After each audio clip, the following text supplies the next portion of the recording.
Hi, welcome back. So, part of my Gripes series, I'm going to move on to Gripe number 2,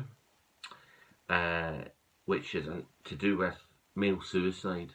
So, last night on ITV, I don't know what day this was, it would be Thursday the 6th of December, it was aired, Thursday the 6th of December.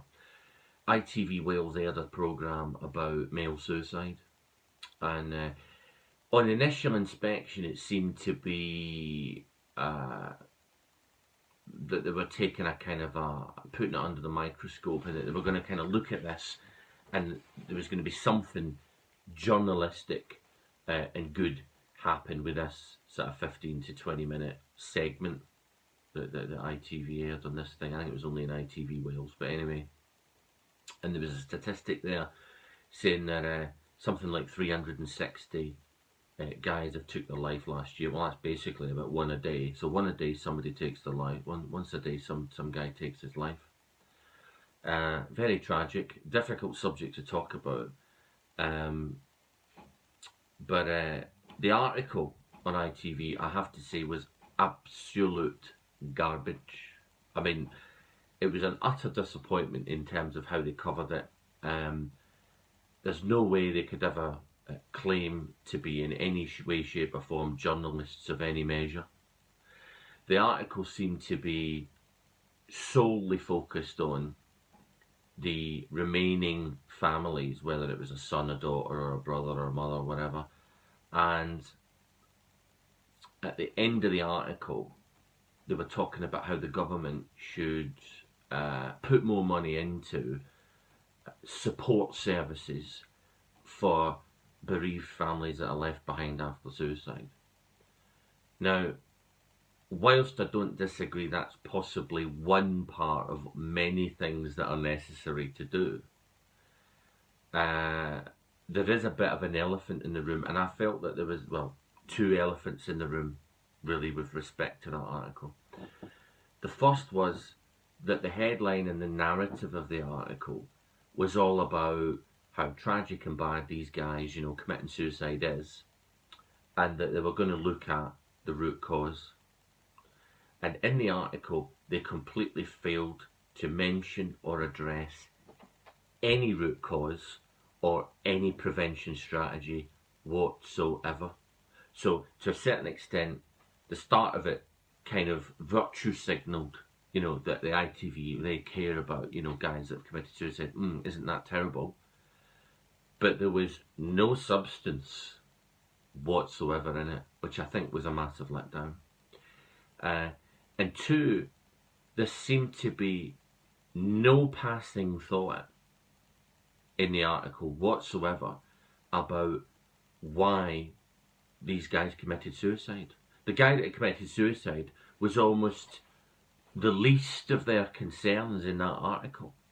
Some guy was there, moseying along, trying his best, felt that he couldn't continue any longer, took his own life. Tragically, a life's been lost, a life that could have been great. Maybe if something had happened and he managed to turn it around and prevent the guy from committing suicide, that would be a good thing, wouldn't it? Total and abject blank in the article. And sitting listening to people waxing on about how bad it is, I actually came to a bit of a conclusion that in a way,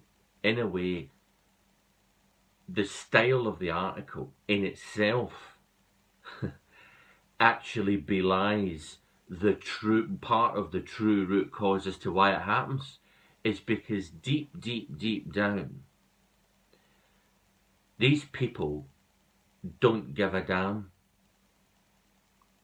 If someone gets to a point where they're suicidal, and I've been pretty on the edge myself at times, what you tend to find is, if you go to someone and you say, do you know what, I'm having a breakdown, right? And some people wouldn't admit that they were having a breakdown. That is an issue.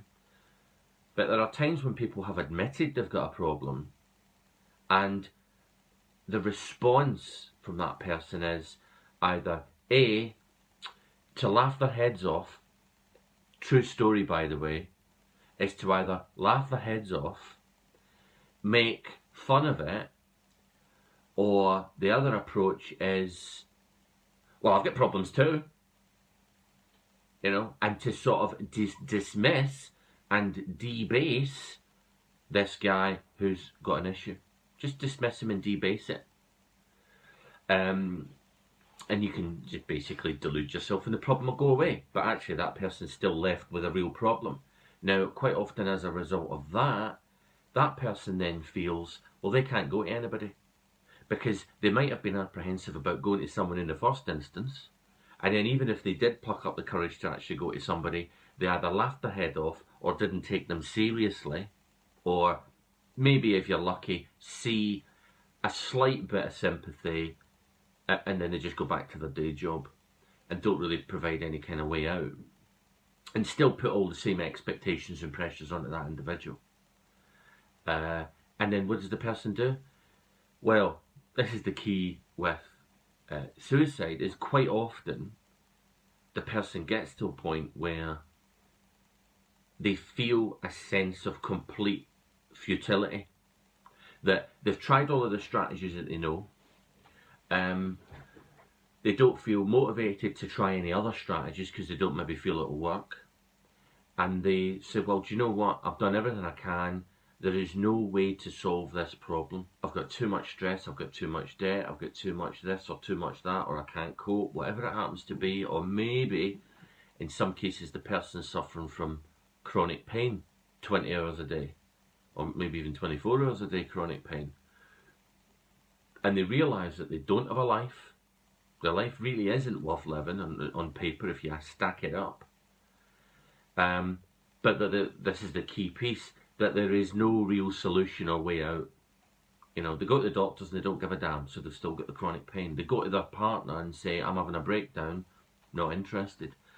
And this is the thing that really gets on my wit. You know, today's society, it can't spot the signs for one simple reason, is that people are selfish. The majority of folk are selfish, self-indulgent twats.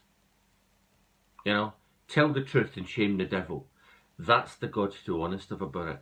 They don't care that people are too self-obsessed. It's about my job and my health problems and my debts and my issues. They don't have the time and the patience to actually listen and truly empathise with that person that's having a problem. And to truly empathise, you've either got to have been there yourself, and so you really get it. You know, you really get what that person's going through. And you're able to afford them some empathy and sympathy. Or, even if you haven't experienced it, you've got the sense and the vision and the understanding to be able to put yourself in that person's position and say, do you know what, that's a pretty difficult jam that person's in. I can see what's really going on there. It takes a bit of recognition and a bit of understanding. But you see, today's society, nobody gives a damn. You go out there today to the malls and the shops, everybody's just running up and down, self-obsessed. And at the end of the day, it's not the government's job to fix it. It's your job. It's my job. It's us as people in society to give a fuck about our fellow person that will stop it from happening in the future. Not the government spending a few million on leaflets and pamphlets and counselling. Nice though it is. So, there's some food for thought.